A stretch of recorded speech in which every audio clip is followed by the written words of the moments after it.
କାଲି ସେର ଓଷା ଗୁରୁବାରେ। ଏଇଟା କ'ଣ କହୁଛୁ? ଚିତା ପକଉଛି। ଚିତା ପକଉଛୁ କୋଉଠି କୋଉଠି ପକେଇଛୁ? ଠାକୁର ପକେଇଛି, ଚଉରାରେ ପକେଇଛି, ଦୁଆର ପକେଇଛି। ମତେ ତ ଦେଖାନି କୋଉଠି କୋଉଠି ପକେଇଛୁ। ଦେଖିଆ ଏଇ ଚିତା ପଡିଛି।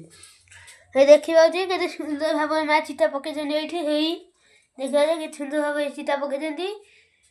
ସେ ଆମ ଠାକୁର। ତାପରେ ପତାକୁ ଦିଆ ଦେଖିବା କେମିତି ପକା ହେଇଛି ଚିତା। ହେଇ ଦେଖନ୍ତୁ ଏଇ ଚଉରା ଉପରେ କେତେ ସୁନ୍ଦର ତରିକାରେ ପଡ଼ିଛି ଚିତା।